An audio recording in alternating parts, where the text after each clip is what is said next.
یہ کہا گیا تھا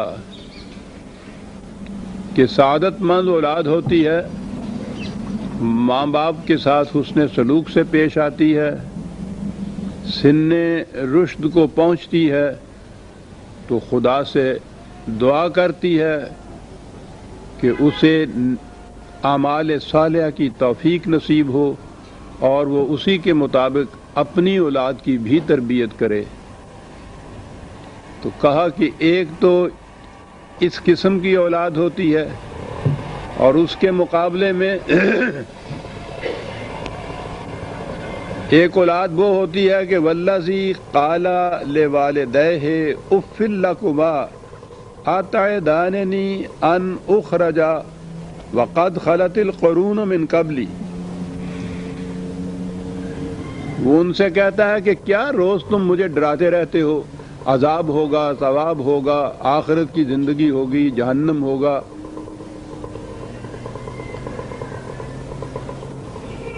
اس سے پہلے دیکھو تو صحیح قبرستانوں میں جا کے کتنے مردے ہیں، کون ان میں سے اٹھا ہے اور کس کو زندگی ملی ہوئی ہے؟ یہ سب اچھا وَهُمَا يَسْتَغِيثَانِ اللَّهَ وَيْلَكَ آمن، ایک طرف تو وہ خدا سے فریاد کرتے تھے کہ یا اللہ اس کو نیک توفیق دے کہ یہ تیرے صحیح راستے پہ چلے، اور دوسری طرف اس سے کہتے تھے کہ وَيْلَكَ آمن، تو تباہ ہو، تیرا بیڑا غرق جسے ہم کہتے ہیں۔ یہ ایک حقیقت ہے جس کی طرف ہم تمہیں دعوت دیتے ہیں، اس پہ ایمان لاؤ، اس کو تسلیم کرو۔ ان وعد اللہ حق،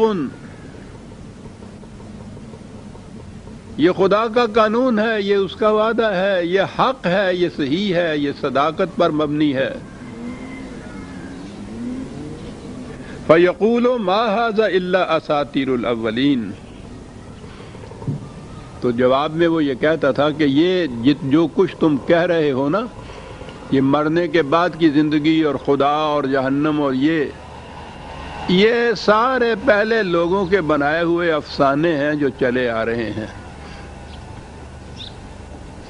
عجیب بات ہے، قرآن کریم نے مختلف مقامات پر ان لوگوں کے یہ الفاظ کہے ہیں، اساطیر الاولین، وہ یہی کہتے تھے۔ تو میں یہ دیکھ رہا ہوں کہ آج بھی ان چیزوں کے جو منکر ہیں، بلکہ مذہب کے منکر، خدا کے منکر، متشدد طور پر یہ کمیونسٹ ہیں۔ تو کمیونسٹ لٹریچر میں نے دیکھا یہ ہے، وہ بین ہی یہی کہتے ہیں کہ یہ جن چیزوں کو تم حیات آخرت کہتے ہو، مرنے کے بعد کی زندگی کہتے ہو، جہنم کہتے ہو، عذاب ثواب کہتے ہو، ان کی حقیقت اس سے زیادہ کچھ نہیں کہ کچھ سمجھدار لوگ تھے، انہوں نے لوگوں کو غلط کاموں سے منع کرنے کے لیے اس قسم کے یہ چیزیں افسانے وضع کیے۔ یہ ڈراوے کی خاطر ہے، جیسے بچوں کو ہم کہتے ہیں کہ وہ دیکھو نیکی آئی اور وہ بھاگ آیا، تو وہ کہنے لگے کہ یہ چیزیں، یہ ان کے ہاں یہ کہا جاتا ہے کہ یہ ان لوگوں نے یہ محض ڈرانے کی خاطر اس قسم کے افسانے وضع کر رکھے ہیں، ورنہ خدا کا بھی کوئی وجود نہیں ہے، نہ حیات آخرت کوئی چیز ہے، یہ سب اس لیے لوگوں کے وضع کردہ ہیں۔ تو میں دیکھ رہا ہوں کہ یہ چیز کچھ آج کی نہیں اور انہی کی یہ دلیل نہیں، بلکہ یہ چیز کچھ شروع سے چلی آ رہی ہے کہ جو بھی اس کے منکر تھے وہ کہتے یہ تھے کہ یہ اگلے لوگوں کی وضع کردہ کہانیاں اور افسانے ہیں، یوں کہیے اسے یہ جو آج کل ہمارے ہاں کا کمیونسٹ لٹریچر میں نے ابھی عرض کیا ہے نا، جو کہتے ہیں یہ کہ ان لوگوں نے مصلحتاً اس قسم کے یہ تصورات پیش کر دیے تھے کہ لوگ اس ڈر کی وجہ سے غلط کاموں سے باز رہیں۔ تو گویا دروغ مصلحت آمیز اسے کہتے ہیں کہ یہ حقیقت نہیں بلکہ ایک جھوٹ ہے جو مصلحتاً وضع کیا گیا ہے، اور اس کے مقابلے میں خدا نے یہ کہا ہے کہ ان وعد اللہ حق، یہ مصلحتاً دروغ نہیں بلکہ یہ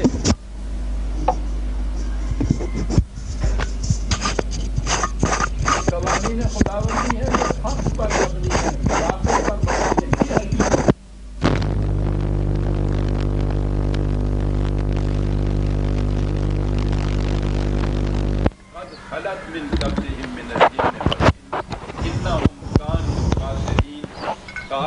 وہ لوگ ہیں ان حقیقتوں کو افسانہ سمجھنے والے اور کہنے والے کہ جن پر بھی وہی قانون لاگو ہو جائے گا جو اس سے بیشتر اس قسم کے کہنے والے لوگوں کے اوپر منطبق ہوا تھا، یعنی تباہی اور بربادی۔ یہ کئی دفعہ پہلے بھی آ چکا ہے، جن اور انس، میں اس کے متعلق تفصیل سے پہلے بتا چکا ہوں کہ وہ جو ہمارے ذہنوں میں جن کا تصور ہے وہ قرآنی تصور نہیں ہے۔ یہ عربوں کے ہاں جن کہتے ہیں ہر وہ چیز جو نگاہوں سے پوشیدہ ہو، ان کی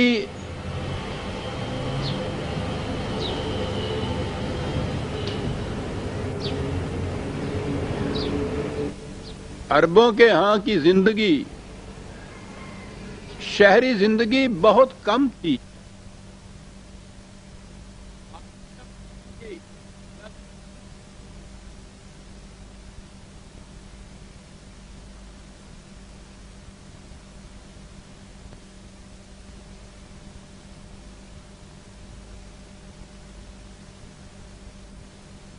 ساری آبادیاں ان کی صحرا نفسندوں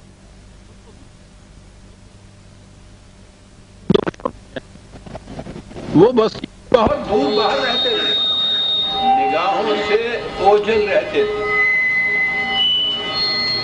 اب تو یہ کچھ قریب آ گئے ہیں اور ویرانے بھی اتنے زیادہ ہمارے ہاں نہیں رہے، ورنہ یہ جو جنہیں پنجابی میں ہم ٹپری باز کہتے تھے، خانہ بدوش، یہ اب بھی شہروں سے دور رہتے تھے، نگاہوں سے اوجھل رہتے تھے۔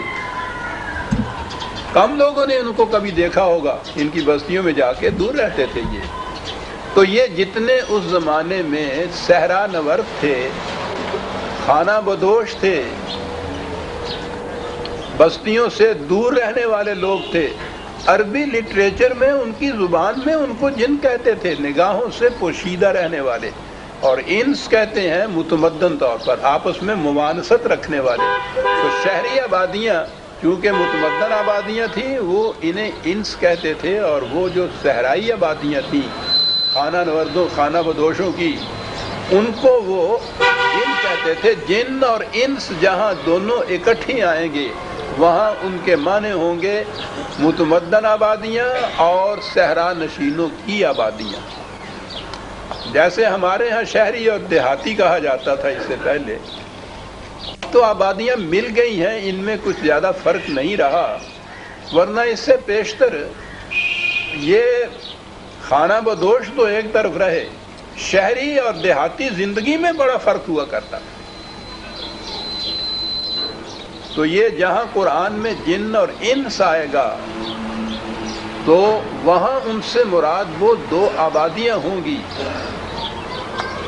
اور اس زمانے میں تو ان کو بڑی اہمیت حاصل تھی اس فرق کو جو شہری زندگی میں اور ان خانہ بدوشوں کی زندگی میں ہوا کرتا تھا۔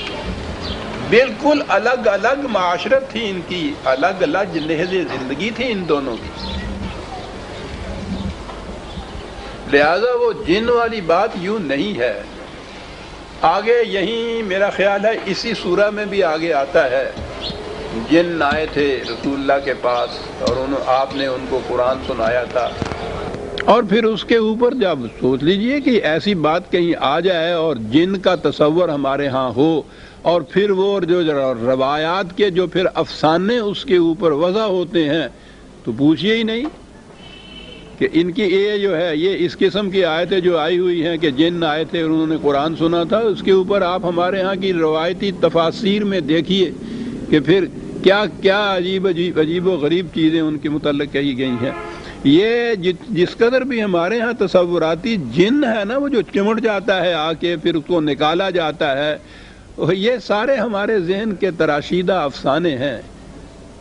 یہ کوئی اب انس ہی انس ہیں، دنیا کے اندر جتنے بھی لوگ ہیں انسان ہی بستے ہیں، ان کی مختلف حیات معاشرت وغیرہ الگ ہو سکتی ہے، لیکن نوع کے اعتبار سے وہ انسانی ہیں۔ انسان کے علاوہ کوئی اس قسم کی جسے انویزیبل یا غیر مرئی مخلوق کہا جاتا ہے، یہ کوئی نہیں ہے دنیا کے اندر۔ تو اس لیے اب جہاں یہ آئے گا تو یہ انسان ہی کی طرف ہے.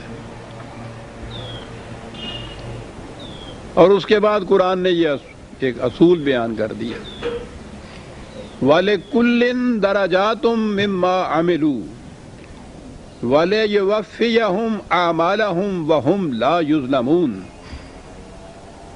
وہ دیہاتی آبادیاں، صحرائی آبادیاں ہوں، شہری آبادیاں ہوں، یہ جو ان کی معاشرتی زندگی کا فرق ہے، یہ میزان خداوندی میں کچھ حیثیت نہیں رکھتا. دیکھنے کی بات تو یہ ہے کہ کام کس طرح سے کیسے کوئی کرتا ہے. تو یہ ہر ایک کے درجات جو ہیں، مراتب جو ہیں، وہ اس کے اعمال کے مطابق متعین ہوتے ہیں. دو باتیں ذہن میں رکھنی چاہیے جنہیں کہتے ہیں نا بنیادی حقوق انسانیت، یا جنہیں ہم اقدار یا ویلیوز کہتے ہیں. یہ دو چیزیں بڑی اہم ہیں اس میں. ایک چیز تو قرآن نے کہا ہے کہ وَلَقَدْ كَرَّمْنَا بَنِي آدم. ہر انسان، ہر آدمی انسان ہونے کی جہت سے واجب التکریم ہے، احترام آدمیت. صرف اس کا انسان ہونا احترام چاہتا ہے، تکریم چاہتا ہے. تو پہلی قدر یہ ہے اسلام کے نظام کی یا اسلام کے تصور کی کہ کوئی حرکت، کوئی قانون، کوئی چیز جو کسی انسان کے لیے وجہ تذلیل ہو، وہ غیر قرآنی ہے، وہ غیر اسلامی ہے اور بہت بڑا جرم ہے. جنہیں خدا نے کہا ہے کہ کرمنا، ہم نے انہیں واجب التکریم بنایا ہے، تو ہم اگر اس کی تذلیل کرتے ہیں تو یہ تو خدا نے جو کہا ہے اس کے خلاف چیلنج ہے نا. وہ کہتا ہے کہ ہم نے انہیں واجب التکریم بنایا ہے اور ہم انسان کی تذلیل کرتے ہیں. کسی انسان کی تذلیل کسی نحو سے بھی جو کی جائے گی تو وہ خدا کے خلاف ایک چیلنج ہوگا. وہ کرمنا کہتا ہے سر.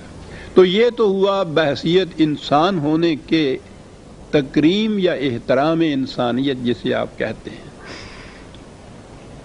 اگلی چیز یہ ہے کہ پھر وہ انسان کام کس قسم کے کرتے ہیں، ان میں اختلاف ہو جائے گا. تو یہ جو مدارج مقرر ہوں گے، یہ اگلی قدر آ گئی، بنیادی حق جسے کہتے ہیں کہ ہر ایک کے مدارج، خواہ وہ اس دنیا میں معاشرے کے اندر مدارج ہوں یا خدا کے ہاں مدارج ہوں، وہ اعمال کے مطابق متعین ہوں گے.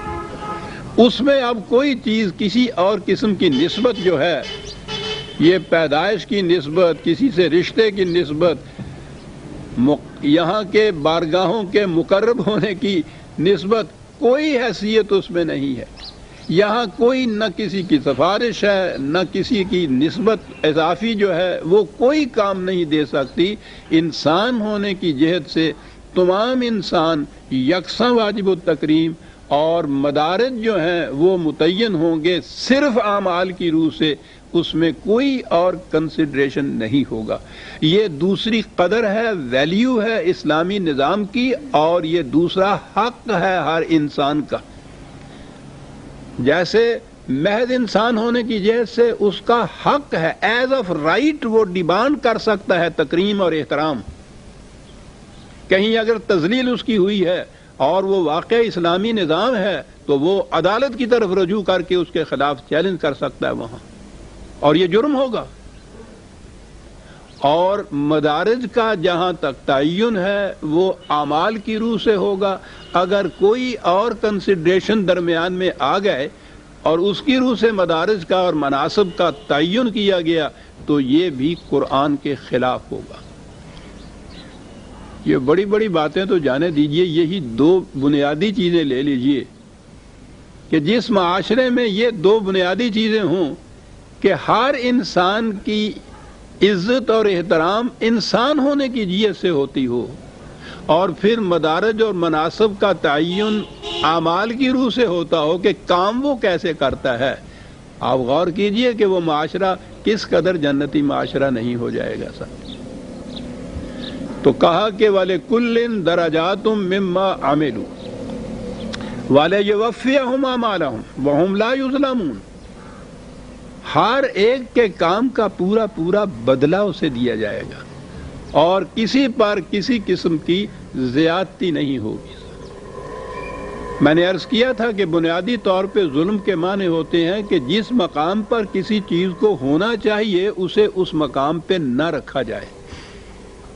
حسن عمل یا اعمال صالحہ یا اچھے کاموں کی روح سے اگر کسی کو بلند درجے پہ ہونا چاہیے تو وہاں اگر نہیں رکھا جاتا تو یہ بھی اس سے ظلم ہے۔ کم درجے والے کو اگر اوپر رکھا جاتا ہے تو یہ بھی ظلم ہے، کیونکہ ہر چیز اپنے مقام پہ نہیں ہے۔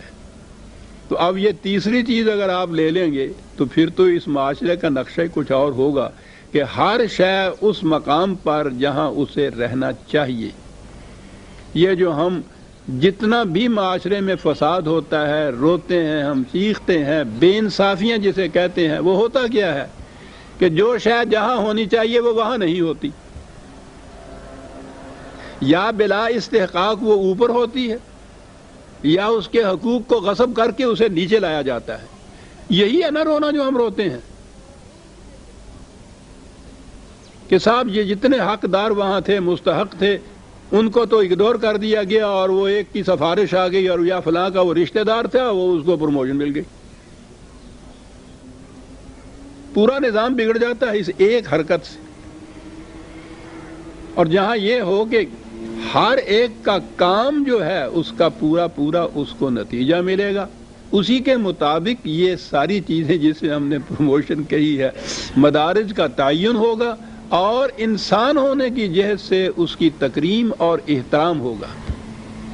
یہ ابتدائی دو تین چیزیں ہیں، انہی پہ غور کیجئے گا کہ کس قسم کا یہ معاشرہ قرآن قائم کرتا ہے صاحب۔ وَيَوْمَ يُعْرَضُ الَّذِينَ كَفَرُوا عَلَى النَّارِ أَذْهَبْتُمْ طَيِّبَاتِكُمْ فِي حَيَاتِكُمُ الدُّنْيَا وَاسْتَمْتَعْتُمْ بِهَا۔ آخرت کی زندگی میں جسے قرآن اس تمثیل سے بیان کرتا ہے کہ وہ جہنم کے کنارے جب کھڑے ہوں گے۔ پچھلے درس میں میں نے یہ عرض کیا تھا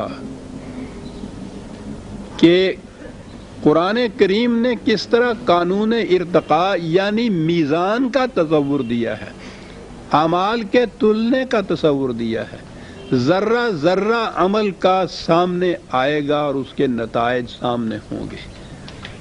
جس کا اچھائیوں کا پلڑا جھک رہا ہوگا وہ مدارج کے اعتبار سے آگے اور اوپر چلا جائے گا، اور جس کا وہ پلڑا اٹھا ہوا ہوگا، خفت ہوگی اس میں، وہ ہے جسے آپ کہیں گے کہ عذاب آتا ہے۔ یہ تھا جو بنیادی تصور قرآن نے دیا ہے مکافات عمل کا، اور اسی میں یہ آیا تھا کہ پھر جو اس نے کہا ہے اولئک حبطت اعمالہم کہ ان کے اعمال رائے گاں جائیں گے، تو یہ کون لوگ ہیں؟ پھر جب ذرہ ذرہ سامنے آنا ہے عمل کا تو رائے گاں کیوں جائیں گے؟ یہ پچھلے درس میں سب کچھ ہو چکا تھا۔ عام طور پر ایک سوال کیا جاتا ہے کہ صاحب آپ کہہ رہے ہیں کہ صاحب جنت میں جانے کے لیے ایمان بڑا ضروری ہے اور ایمان کے بعد پھر اعمال کی بات ہے، لیکن ہم دیکھتے ہیں کہ بہت سے غیر مسلم بڑے بڑے اچھے نیک کام کرتے ہیں، خیراتی ہسپتال کھولتے ہیں، یتیم خانے بناتے ہیں، بیواؤں کے گھر بناتے ہیں، سرائے بناتے ہیں، کنویں لگوا لیتے ہیں۔ یہی یہاں جو گئے تھے ہندو، وہ تو گھوڑوں کو پانی پلانے کے لیے پیاؤ تک بھی بنایا کرتے تھے۔ تو یہ اتنے اچھے کام اور یہ نیک کام ہیں، تو کیا ان کی روح سے یہ جنت میں نہیں جائیں گے؟ یہ عام طور پہ کہا جاتا تھا، وہ جنت میں جانے والی بات جو تھی۔ ذہن میں رکھیے کہ جسے ایمان کہتے ہیں وہ چیز کیا ہوتی ہے۔ ایمان یہ ہے کہ انسانی زندگی اسی دنیا کی زندگی نہیں ہے، زندگی آگے بھی چلتی ہے، جس میں انسانی تو یہاں رہ جاتا ہے، اور وہ شے کہ جسے کہنے کے لیے جسے ہم انسانی ذات، اس کا نفس، اس خودی سیلف یہ کہتے ہیں، یہ آگے جائے گا اور وہ جو یہاں اعمال کیے ہیں ان اعمال کے نتائج لیتے ہوئے آگے چلا جائے گا۔ یہ ہے تصور قرآن کا جسے ہم ایمان کہتے ہیں۔ جو اس حقیقت پہ ایمان نہیں رکھتا، یقین نہیں رکھتا، اور وہ کہتا یہ ہے کہ زندگی اسی دنیا کی زندگی ہے، مرنے کے ساتھ سب کچھ ختم ہو جاتا ہے۔ سوال یہ ہے کہ یہ جتنے یہ اچھے کام ہم نے گنائے ہیں واقعی وہ کرتے ہیں۔ جو اس کو تسلیم نہیں کرتا، یہ کام کرتا ہے، پوچھا جائے کہ وہ یہ کیوں کرتا ہے؟ جو اس چیز پہ ایمان رکھتا ہے وہ تو اس لیے کرتا ہے کہ ان کاموں کے نتیجے میں میری ذات کی نشو و نما ہوگی، پختگی ہوگی، وہ اس قابل ہوگی کہ زندگی کی اگلی ارتقائی منزل میں پہنچ جائے، اور وہ مرنے کے بعد پہنچے گی۔ وہ یہ ایمان رکھتا ہے، تو اس کے لیے تو جواب صحیح ہے کہ کیوں ایسا کرتے ہو؟ اس لیے ایسا کرتا ہوں کہ اس سے میری ذات کو فائدہ پہنچتا ہے، اس کی نشو و نما ہوتی ہے، میں اگلی زندگی کے ارتقائی منازل طے کرنے کے قابل ہو جاتا ہوں۔ اس کو دیوائی یا فٹ کا پتہ ہوتا ہے، وہ اس کا جواب دے سکتا ہے۔ لیکن جو اسے تسلیم نہیں کرتا اور وہ یہ جسے آپ کہتے ہیں نیک کام کرتا ہے، بڑا غور طلب ہے یہ معاملہ۔ پوچھئے کہ وہ کیوں کرتا ہے یہ، آپ بھی سوچئے گا کبھی کیوں کرتا ہے۔ یہ علم الاخلاق کا بڑا ایک بنیادی مسئلہ ہے کہ جسے ہم یہ اچھا کام کہتے ہیں، دوسروں کے لیے یہ جو کچھ کرتے ہیں، یہ کیوں کرتا ہے انسان؟ یہ کیوں کرتے ہیں ایسا؟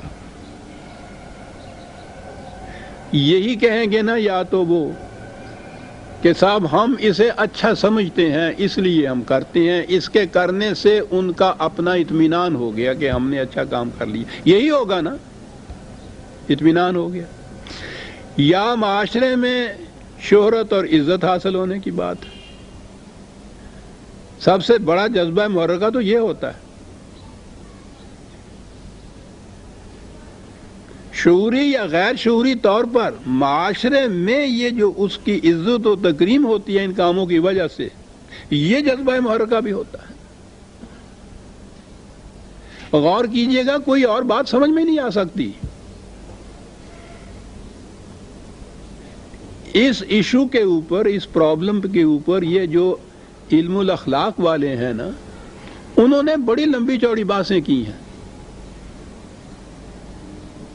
کہ انسان اخلاق کا پابند کیوں ہوتا ہے، اسے کس طرح سے اس کی طرف لایا جائے کہ وہ اس کا پابند ہو، کیوں کرے۔ ایک شخص کہتا ہے کہ صاحب یہ غریب آدمی ہے، تم اس کی مدد کرو، وہ کہتا ہے میں کیوں مدد کروں اس کی۔ یہ کیوں کے جواب میں اگر اطمینان دلایا جائے تو پھر تو بات ہوتی ہے۔ آپ کہیں گے نا کہ یہ غریب ہے، مستحق ہے، وہ کہتا ہے ٹھیک ہے یہ ہوا کرے، میں نے تو اس کو غریب نہیں کیا ہے، میں کیوں اس کی مدد کروں؟ تو زیادہ سے زیادہ یہی کہیں گے نا کہ بھائی کل کو اگر تم غریب ہو جاؤ گے تو پھر تم بھی تو چاہو گے نا تمہاری مدد کوئی کرے۔ وہ کہتا ہے کوئی بات نہیں ہے، میں نے انتظام کر رکھا ہے کہ میں غریب ہوں گا ہی نہیں، اور اگر ہوں گا تو میں نہیں مانگنے جاؤں گا تمہارے گھر۔ یہ عام جواب ہوتا ہے۔ اس کا جواب، یہ بات تو بڑی پیش پا افتادہ سی نظر آتی ہے کہ اچھے کام کرنے والے جو ہیں وہ اچھے کام کرتے ہیں، کبھی کسی نے کھڑے ہو کے سوچا نہیں ہے کہ وہ کیوں یہ کام کرتے ہیں؟ کیا جذبہ محرکہ ہے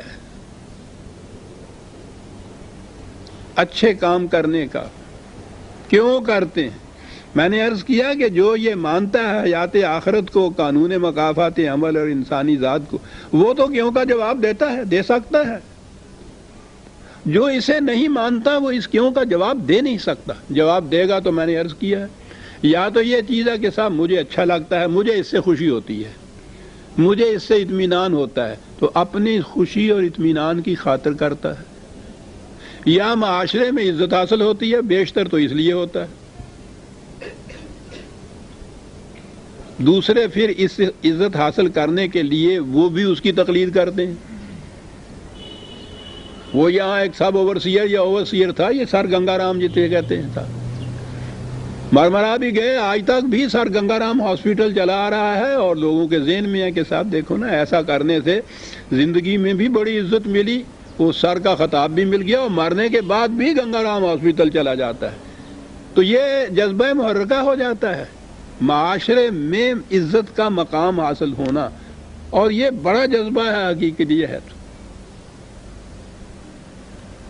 یہی چیزیں ہیں. یا مادی مفادات بھی حاصل ہو جاتے ہیں. پھر یہ جو حکومتوں کی طرف سے کہیں چندے کی اپیل ہوتی ہے، اس میں جو بڑھ چڑھ کے چندہ دیتے ہیں بشرطے کہ وہ تختی وہاں لگ جائے اور اس پہ نام آ جائے ان کا. یہ ہوتا ہے نا بڑے بڑے خیراتی کاموں میں، وہ سنگ مرمر کی تختیاں لگی ہوئی اور ان پہ نام آ جائے. سمجھ لیا نا جذبہ محرکہ کیا ہوتا ہے. اپنا اطمینان، اپنی خوشی، فخر، امتیازی بات، معاشرے میں عزت، اونچا مقام، سرکار دربارے جسے ہم کہتے ہیں، کرسی نشینی، یہ ہے نا وہ جذبات جو ہیں. اگر یہ ایمان نہ ہو حیات آخرت کا تو یہی ہے وہ محرکات. قرآن نے بڑی ہی لطیف پیرائے میں بات کی ہے. کہا وہاں یہ کہیں گے کہ صاحب جہنم میں ہمیں دھکیلا جاتا ہے، ہم نے وہاں ایسے ایسے یہ نیک کام کیے. گنگا رام کہہ دے گا وہاں سر گنگا رام کھڑا ہو کے، صاحب اب بھی دیکھیے وہ موجود ہے میرے نام کا ہسپتال اتنا بڑا، لاکھوں آدمی اس سے شفا یاب ہو کے مستفید ہو رہے ہیں، میں نے تو اس میں سے کوئی کمائی نہیں کی. تو یہ جو میں نے کیا ہے اتنا بڑا کام نیک، اس کا تو کوئی صلہ ملنا چاہیے نا.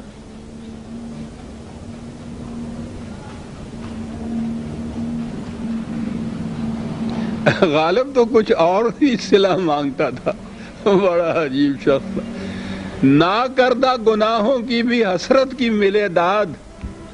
یا رب اگر ان کردہ گناہوں کی سزا ہے، کیا بات ہے. نہ کردہ گناہوں کی بھی حسرت کی ملے داد. لیکن اس کو چھوڑ دیجئے شاعری کو.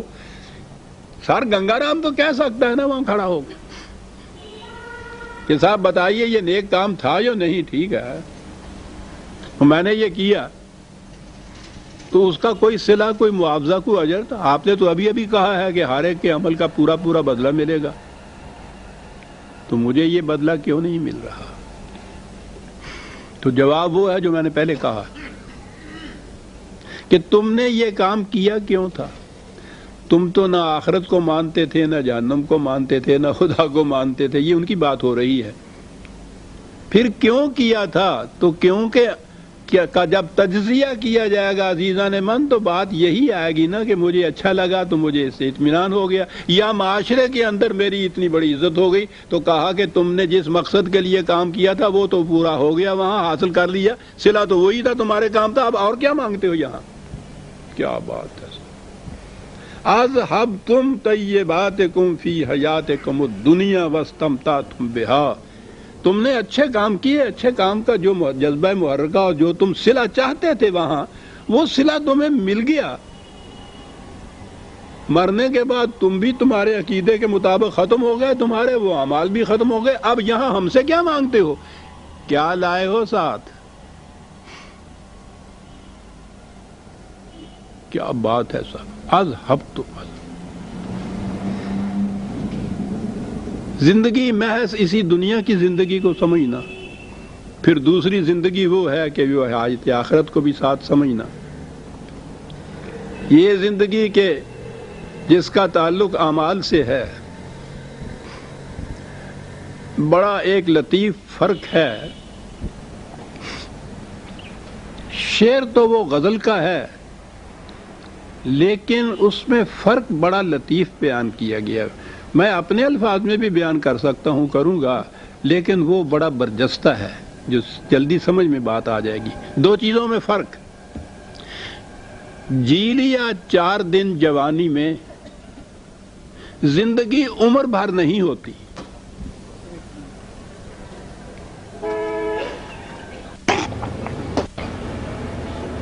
پھر عرض کروں، لکھنا ہے ابھی تو. جی لیا 4 دن جوانی میں، زندگی عمر بھر نہیں ہوتی. اس نے زندگی اور عمر میں فرق کیا ہے، اور یہ بڑا فرق ہے عزیزان. عمر دنوں سے، ہفتوں سے، مہینوں سے، سالوں کے پیمانے سے ماپی جاتی ہے۔ 50 سال کی عمر ہو گئی، 60 سال کی عمر ہو گئی، بڑی لمبی عمر پائی۔ ہم بھی اپنے ہاں یہ نہیں کہتے ہیں کہ بڑی لمبی زندگی پائی۔ اب میری زندگی 60 سال کی ہو گئی ہے، دیکھیے روز ہم بولتے ہیں، کبھی غور نہیں کرتے اس پہ۔ 60 سال کی عمر ہو گئی ہے تو ہم کہتے ہیں، 60 سال کی زندگی ہو گئی ہے نہیں کہتے۔ اور جب ہم کہتے ہیں نا کہ بھئی زندگی بڑی خوشحال گزری، تو زندگی خوشحال گزری کہتے ہیں، ہم کبھی نہیں کہتے کہ میری عمر بڑی خوشحال گزری۔ ہم بھی فرق کرتے ہیں، یہ فرق قرآن نے کیا تھا۔ وہ زندگی اور عمر میں فرق کرتا ہے، وہ کہتا ہے کہ یہ اس طبی زندگی جو عمر پوری کی پوری عمر تمہاری جو اس دنیا میں گزری، جو طبی زندگی کی ہے، کتنی بھی بڑی ہو، یہ تمہاری عمر ہے، زندگی نہیں ہے۔ ہمارے ہاں تمہاری زندگی پہچانی جائے گی، عمر سے ہمیں کوئی دخل نہیں ہوگا۔ 50 سال جیے یا 60 سال یا 100 سال جیے، کہتا یہ کہ یہ جو چیز تھی عمر جسے تم کہتے ہو، یہ تو جس دن تمہارا آخری سانس ختم ہوا عمر ختم ہو گئی، تمہاری زندگی ختم نہیں ہوئی اس سے۔ زندہ انسانوں سے وہ یہ کہتا ہے کہ استجیبوا الی اللہ والرسول اذا دعاکم لما یحییکم، اے چلتے پھرتے انسانوں لبیک کہو رسول کی اس دعوت پہ جو اس لیے دعوت دیتا ہے کہ تمہیں زندگی مل جائے۔ وہ تو زندہ انسان ہے، لیکن وہ عمر والے انسان ہیں۔ زندگی جو ہے وہ حسن عمل سے ملتی ہے۔ وہاں جو زندگی کا پیمانہ ہے خدا کے ہاں، وہ انسانی اعمال کا پیمانہ ہے۔ وہ جو میں نے ابھی عرض کیا کہ ہم بھی اپنے ہاں یہ بولتے ہیں کہ بڑی خوشحال زندگی گزری، زندگی بڑی تنگی میں گزری، عمر نہیں ہم کہتے کہ بڑی خوشحال گزری، میری عمر بڑی تنگی میں گزری۔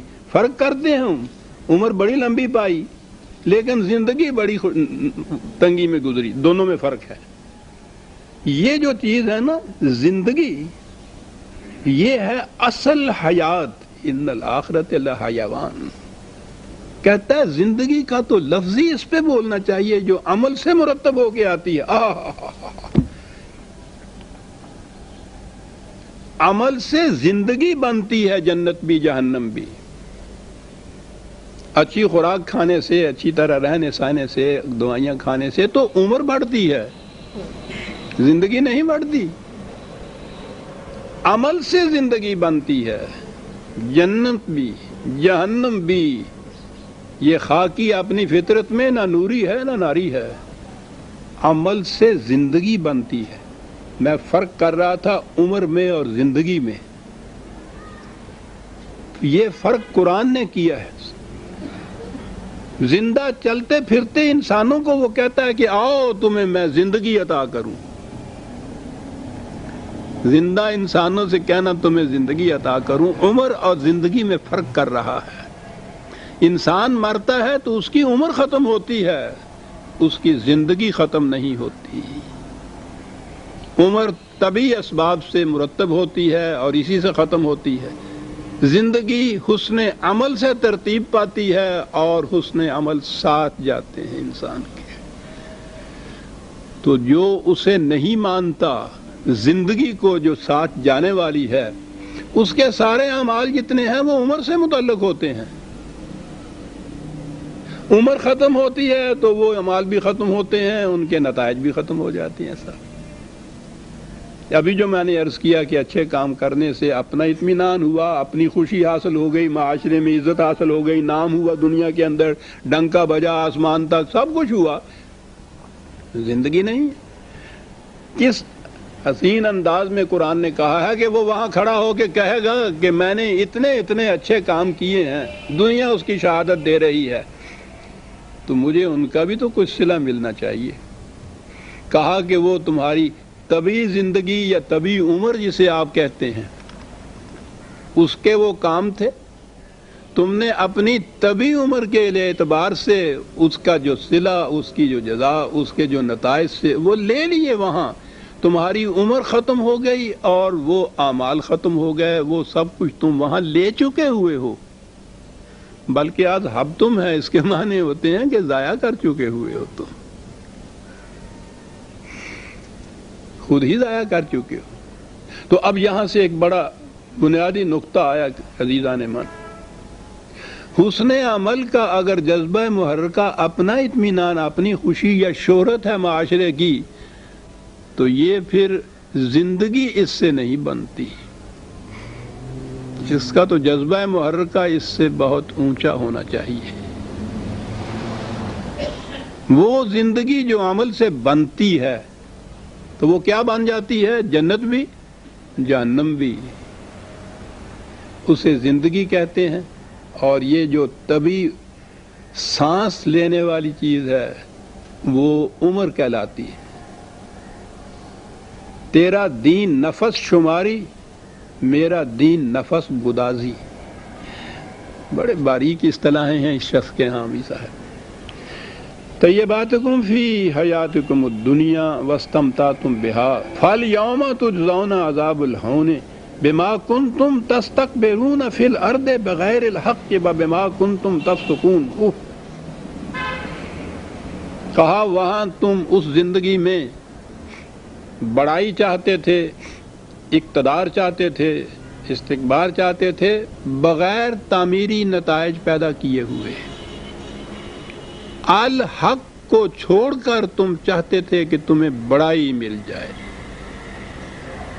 یہاں یہ نظر آیا کہ دنیا میں بڑائی حاصل کرنا کوئی بری بات نہیں ہے، یعنی تکبر اور چیز ہوتی ہے، وہ تو یہ کہتے ہیں تکبر عزازیل رخال کر، لیکن ہمارے ہاں تو جب پھر یہ تصوف آ گیا تو وہاں تو پھر ہر قسم کی بڑائی، ہر قسم کی کبریائی، ہر قسم کا استکبار، وہ تو سارے کا سارا ہی ان کے ہاں ناجائز قرار پا گیا۔ ہو جا کھ مسیح دا جڑا میں کہنا ہوں ہے رڑکی نہ کسی دے پیراں وچ ان کی زندگی۔ قرآن استکبار کو معیوب قرار نہیں دیتا ہے، وہ تو مومن کو کہتا ہے کہ مومنین کو تو وہ اعلان کہتا ہے، تمام اقوام عالم سے بلند۔ وہ جب اعلان کرتا ہے مینار پہ کھڑا ہو کے 5 دفعہ دن میں کہ اللہ اکبر، تو در حقیقت وہ خدا کے قوانین ماننے والی قوم کی کبریائی کا اعلان کرتا ہے۔ اللہ تو اکبر ہے ہی، تم کہو یا نہ کہو۔ یہ کس چیز کا اعلان ہو رہا ہے؟ خدا کے نظام کو قائم کرنے والی جماعت کی صفت بتائی جا رہی ہے، وہ کہ جو یہ اعلان کرتی ہے کہ اشہد ان لا الہ الا اللہ، کہ ہماری زندگی اس امر کی شہادت ہے کہ ہم کسی انسان کو صاحب اقتدار نہیں مانتے، صرف خدا کو مانتے ہیں۔ جو یہ مانے گا وہ تو خود کبریائی کے مقام پہ پہنچ جائے گا۔ جس نے کسی انسان کو حق حکومت نہیں دیا ہے، سوچئے وہ کتنا بڑا انسان ہو گیا خود۔ تو یہ جو خدا کی کبریائی ہے، یہ خدا کے بندوں کی کبریائی ہے۔ تو استکبار جو ہے یہ تو حق ہے مومن کا، بلکہ شناخت ہے مومن کی، خصوصیت ہے مومن کی۔ کون سا استکبار برا ہے؟ تستکبرون فی الارض بغیر الحق، الحق کے بغیر استکبار جو ہے، بڑائی حاصل کرنا، اقتدار حاصل کرنا الحق کے بغیر۔ کہا یہ ہے تم جو کرتے تھے عزیزان من، قرآن کے تقابل جسے کہتے ہیں، تجزون عذاب الہون، آج پھر ذلت کا عذاب بھگتو۔ تم استکبار چاہتے تھے نا، بہت بڑا بننا چاہتے تھے بغیر الحق، اس کا نتیجہ جو ہے آخرت زندگی تمہاری جو ہے نہایت ذلت آمیز ہوگی۔ اور یہ تو تاریخ شاہد ہے انسانیت کی کہ خواہ وہ کتنا ہی بڑا کیوں نہ کبریائی کا مدعی ہو، انا ربکم الاعلی کہنے والا بھی کیوں نہ ہو، بغیر الحق اگر اس نے کہا ہے تو تاریخ بتاتی ہے کہ انجام ہمیشہ اس کا ذلت آمیز ہوتا ہے، عذاب الہون قرآن نے جسے کہا ہے۔ ذلت آمیز عذاب ہے بما کنتم تفسقون، تم نے وہ راستہ چھوڑ دیا جو صحیح منزل انسانیت تک پہنچتا تھا، اور اب ہم سے آپ کے کہہ رہے ہو کہ ہمیں ہمارے ان اچھے کاموں کا کچھ صلہ ملنا چاہیے، وہ تم لے چکے ہوئے ہو، انہیں تم ضائع کر چکے ہوئے ہو۔ اور اس کے بعد قرآن اپنے انداز کے مطابق جو اس کا ہے، جب بھی بیان کرتا ہے وہ ایسی قوموں کا حال تو تاریخی شہادتیں پیش کرتا ہے پھر، اور یہاں تاریخی شہادت فوراً سامنے لے آیا، استکبار بغیر الحق اور اس کا نتیجہ عذاب الہون، یہ ہیں دو چیزیں جو کہی گئی ہیں۔ تاریخی شہادت پیش کر دی، وَاذْكُرْ أَخَا عَادٍ، قوم عاد کے بھائی حضرت ہود علیہ السلام ان کی طرف آئے تھے، کہا ان کا ذرا ذکر ان کے سامنے کرو۔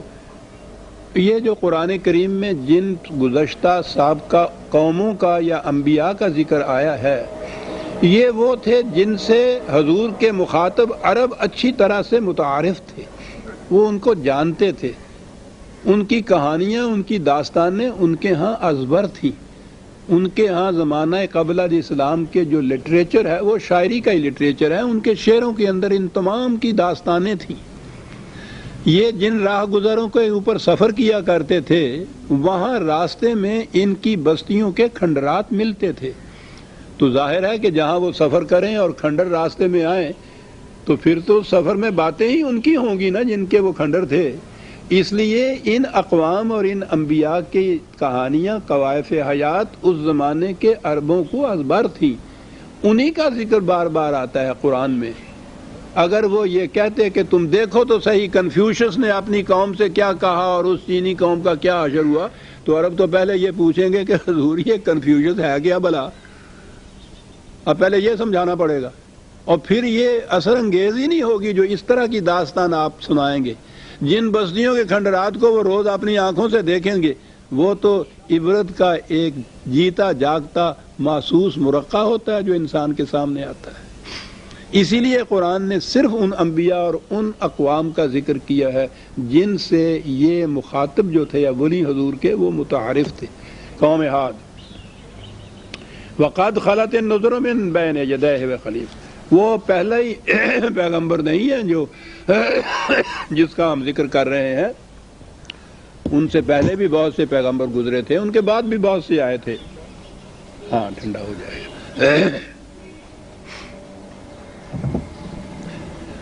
ہر رسول کی دعوت کا آغاز جس بنیادی کلمہ یا حقیقت سے ہوتا ہے، جہاں قرآن نے کسی رسول کا ذکر کیا ہے وہاں اس کو دہرایا ہے، اور وہ یہ ہے کہ اللہ تعبدوا الا اللہ،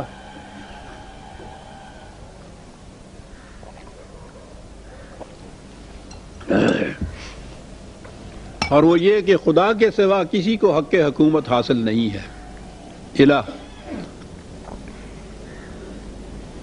اور پھر آپ نے وہ پھر دیکھ لیا نا کہ وہ ہمارے ہاں پھر ترجموں میں آ کے دین کہاں پہنچ جاتا ہے، خدا کے سوا کوئی پرستش کے قابل نہیں ہے۔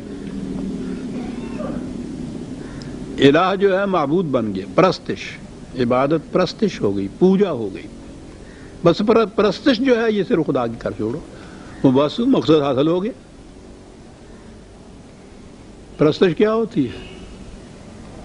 اپنے اپنے طور پر اپنے ذہن کے اندر ایک چیز لے آنا کہ ہم خدا کی عزت کرتے ہیں، اس کا نام لیتے ہیں، اس کی بڑائی بیان کرتے ہیں، یہ سارا کچھ قصیدے پڑھتے ہیں۔ دنیا کی ہر قوم پرستش کرتی ہے خدا کا، یہاں بھی پرستش ہو گئی۔ اتنا عظیم انقلابی نعرہ عزیزان من، اتنا عظیم کلمہ جسے قرآن نے کہا ہے کہ جس کی جڑیں پاتال میں ہیں، جس کی شاخیں فضائے آسمانی میں ہیں، یہ کلمہ ہے وہ لا الہ الا اللہ۔ حق حکومت خدا کے سوا کسی کو حاصل نہیں ہے۔ کتنا بڑا انقلابی یہ نعرہ ہے دنیا میں۔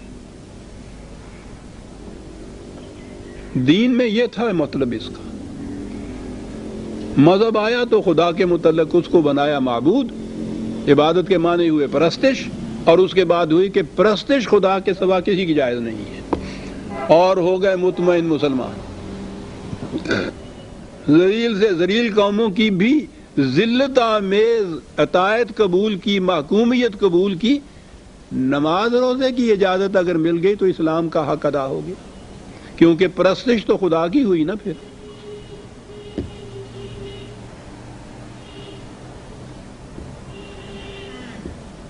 یہ دنیا کی بڑی بڑی جابر حکومتیں بھی اہل مذہب کو پس پرستش کی اجازت دے دیتی ہیں. انگریز نے بھی یہ اجازت دی تھی.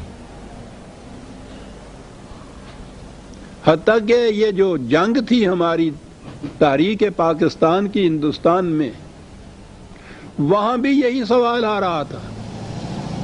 یہ علماء حضرات مخالفت کرتے تھے اور آخری دم تک انہوں نے مخالفت کی. وہ کہتے یہ تھے کہ تم جو کہتے ہو کہ اسلام کے احیاء کے لیے ایک جدا گانہ آزاد مملکت کی ضرورت ہے، یہ تم کہاں سے لے آئے یہ تصور؟ ہندوستان کی حکومت میں وہ جس قسم کی جمہوری حکومت یہ کہتے ہیں ہم یہاں قائم کریں گے، وہ ہمیں ضمانت دیتے ہیں کہ تمہیں مذہب کی آزادی ہوگی، پرستش کی آزادی ہوگی. مقابل میں وہ یہ دعویٰ پیش کرتے تھے کہ اسلام کی تو یہاں آزادی ہوگی. تو پھر اسلام کی آزادی کی خاطر ایک آزاد مملکت پاکستان کا مطالبہ وہ کہتے تھے. گاندھی بھی یہی کہتا تھا، مولانا حسین احمد مدنی بھی یہی کہتے تھے کہ یہ ڈھونگ رچایا ہوا ہے، جنہوں نے وکیلانہ حربہ ہے جو پیش کر رہا ہے، مطلب اس کا اپنا گورنر جنرل بننا ہے اور کہہ رہا ہے کہ اسلام کا تقاضا ہے. اسلام کے تقاضا کیا ہے؟ وہ تو یہاں پورا ہوتا ہے. یہ چیز ان کے ہاں موجود ہے. وہ یہ کہتے تھے کہ کانگریس اس کی ضمانت دیتی ہے کہ تمہیں مذہب کی آزادی حاصل ہوگی، پرستش کی آزادی حاصل ہوگی.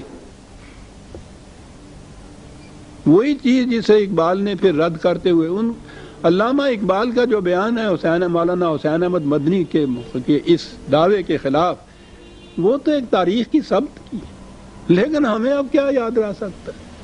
نہ پاکستان کی تحریک کی کوئی تاریخ مرتب ہوئی، نہ یہ واقعات سامنے آئے.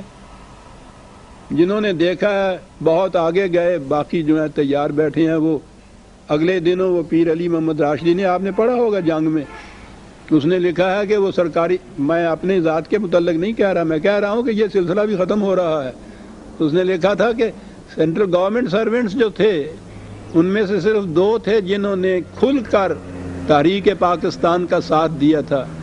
ایک سر شاہ سلیمان تھے وہ جج، اور دوسرے طلوع اسلام والا پرویز. وہ انہوں نے لکھا ہے یہ جنگ کے اندر، میرا خیال ہے 10-12 نومبر گئی ہے. تو وہ میں کہہ یہ رہا تھا کہ وہ سر شاہ سلیمان وفات پا چکے ہیں، یہ نابکار ابھی زندہ ہے اس کی نوحہ خوانی کے لیے. اس کے بعد کوئی بتانے والا بھی نہیں ہوگا کہ یہ جنگ کیا تھی، یہ کس چیز کے اوپر لڑائی وہاں ہو رہی تھی. ذہن میں یہی ہے کہ لڑائی ہو رہی تھی انگریز کے خلاف اور ہندو کے خلاف. اصل لڑائی ان کے خلاف تھی، اور اصل لڑائی اسلام اور اسلام میں جو فرق ہے اس کی جنگ تھی. وہ کہتے تھے کہ لا الہ کا تو یہاں ہمارے ہاں موجود. اقبال نے، میں نے عرض کیا ہے نا کہ کہا یہ تھا کہ ملا کو جو ہے ہند میں سجدے کی اجازت، نادان سمجھتا ہے کہ اسلام ہے آزاد. تو انہوں نے آ کے بھی اپنی قوم سے وہی کہا جو ہر رسول کہتا تھا کہ اللہ تعبدوا الا اللہ، خدا کے سوا کسی کی حکومت تسلیم نہ کرو. تو اس سے پتہ چلتا ہے نا کہ یہ قومیں کیوں ان کے پیچھے پڑ جاتی تھی اور کیوں ان کو پکڑ کے صلیب تک بھی چڑھا دیتی تھی. کون سی قوم اس کو گوارا کر لے گی کہ اس سے یہ سب کچھ چھین لیا جائے؟ یہ تو نعرہ بغاوت کا ہوگا. بڑے بڑے باغیانہ انقلاب کے دعوے تھے جو رسول کیا کرتے تھے اور ان کی قومیں کیا کرتی تھے. اللہ تعبدوا الا اللہ انی اخاف علیکم عذاب یوم عظیم. انسانوں کی حکومت جو تم تسلیم کرتے ہو تو میں دیکھ رہا ہوں کہ ان کے ہاتھوں کتنا بڑا عذاب ہوگا جو خدا کی طرف سے تم پہ آئے گا. خدا تو کسی کو خود عذاب نہیں دیتا. اس کا کیا بگڑتا ہے کہ تم اس کی حکومت کو مانو نہ مانو، کسی اور کی حکومت کو مانو. خدا تو اس وقت بھی حاکم اعلیٰ تھا پوری کائنات کا جب انسان پیدا ہی نہیں ہوا تھا، اس وقت بھی وہ اسی طرح سے قادر مطلق رہے گا جب کوئی انسان باقی نہیں رہے گا۔ انسان اس کو نہیں مانتے تو کیا بگڑتا ہے؟ ساری دنیا کہہ دے کہ سورج نہیں چڑھا ہوا تو سورج کا کیا بگڑتا ہے؟ یہ عذاب تو یہ جو انسان ذہنیت پیدا کرتا ہے، جو نظام اپنا قائم کرتا ہے، اس کے ہاتھوں یہ عذاب آتا ہے۔ انسانوں کی حکومتوں سے کس قوم پہ عذاب نہیں آیا ہے؟ قالوا اجئتنا لتافکنا عن آلہتنا فاتنا بما تعدنا ان کنت من الصادقین۔ جواب میں وہ یہ کہتے تھے کہ یہ آ گیا ہے کہ جس مذہب پہ ہم چلے آ رہے ہیں، ہمارے آباء و اجداد، اور اس کی تقلید ہم کرتے چلے آ رہے ہیں، یہ آ گیا ہے یہ کہنے کے لیے کہ اس سے ہٹ جاؤ، الگ ہو جاؤ۔ یہی جواب وہاں دیا جاتا تھا تحریک پاکستان کے دوران۔ میرا خیال ہے کہ وقت تو ہے نہیں، اس لیے یہ بات بڑی لمبی ہے۔ میرے ذہن میں یہ ہے 25 دسمبر آ رہا ہے، قائد اعظم کی پیدائش کے دن ہم ایک خصوصی درس رکھا کرتے ہیں، تو اس دفعہ کا درس جو ہے وہ اسی نقطے کے اوپر ہو جائے کہ یہ جنگ تھی کیا۔ یہی بات وہ کہہ رہے تھے کہ یہ اسلام جو 1000 سال سے چلا آ رہا ہے متواتر اور متوارث ہمارے ہاں آباء و اجداد کا، یہ آ گئے ہیں اس اسلام سے اکھیڑنے کے لیے، ایک نیا اسلام ایجاد کر رہے ہیں، وہ یہ کہہ رہے تھے۔ اینی ہاؤ فاتنا بما تعدنا ان کنت من الصادقین، یہ جو تم کہتے ہو کہ بڑی تباہی آئے گی، بڑا عذاب آئے گا، اگر سچے ہو اس میں تو لاؤ۔ وہی بات جو وہ کہتے تھے کہ میں یہ تو بتا سکتا ہوں کہ اس کے ذریعے سے تم پہ تباہی آئے گی، میں یہ نہیں بتا سکتا کہ وہ کب آئے گی، کب کا علم غیب کا ہے اور مجھے حاصل نہیں ہے۔ قال انما العلم عند اللہ وابلغکم ما ارسلتم بہ ولکنی اراکم قوما تجہلون۔ میرا کام تو پیغامات خداوندی کا تم تک پہنچا دینا ہے، تمہیں وارن کر دینا ہے کہ تباہی آ رہی ہے، تم مان لو گے تو اس سے بچنے کا پہلے انتظام کر لو، اسے نہ مانو گے وہ آ کر چھا جائے گی۔ تو میرا تو یہ کام ہے، تبلیغ رسالت ہی کام ہوتا تھا رسول کا۔ لیکن کہنے لگے کہ میں دیکھ یہ رہا ہوں کہ تم بڑی ہی ایک بیوقوف اور جاہل قوم ہو، میں تمہیں یہ کہہ رہا ہوں کہ تمہاری روش زندگی جو ہے اس کا نتیجہ تباہی اور بربادی ہے، بجائے اس کے کہ تم مجھ سے یہ پوچھو کہ ذرا بیان کیجئے کیسے وہ تباہی اور بربادی ہے اس کا نتیجہ، تاکہ ہم اس کی اصلاح کریں۔ تم کہتے ہو کہ وہ تباہی لا کے بتاؤ، پھر لاتے کیوں نہیں ہو؟ تو کہا کس قدر بیوقوفی کی بات ہے کہ بات یہ پوچھتے ہو کہ کب آئے گی، یہ نہیں سوچتے کہ وہ کیا تباہی ہے اور اس سے کیوں کر بچا جا سکتا ہے، گفتگو کرنی ہے اس پہ کرو۔ کوئی برسر اقتدار یہ نہیں کہتا کہ مجھے یہ بتاؤ کہ یہ کیوں غلط ہے جو میں کر رہا ہوں، غیر شعوری طور پر اپنے ذہن میں سمجھتا ہے کہ نہیں اس کا نتیجہ کچھ نہیں ہوگا، یہ غلط کہہ رہا ہے، یوں ہی چیز میں نے سب انتظام کر رکھے ہوئے ہیں سب۔ وہ قرآن کہتا ہے کہ وہ ان راستوں سے آتی ہے تباہی من حیث لا تشعرون، جو تمہارے شعور میں بھی نہیں ہوتا کہ کہاں سے آ گئی۔ سارے رخنے تو بند کیے ہوتے ہیں، لیکن کئی رخنے ایسے ہوتے ہیں جو تمہارے شعور میں بھی نہیں ہوا کرتے، وہ وہاں سے آتی ہے۔ اور اس کی آگے وہ مثال دیتا ہے قرآن کہ جس چیز کو یہ اپنے لیے بڑی خوش آئند سمجھتے ہیں وہی چیز ان کے لیے عذاب بن جاتی ہے زندگی کا۔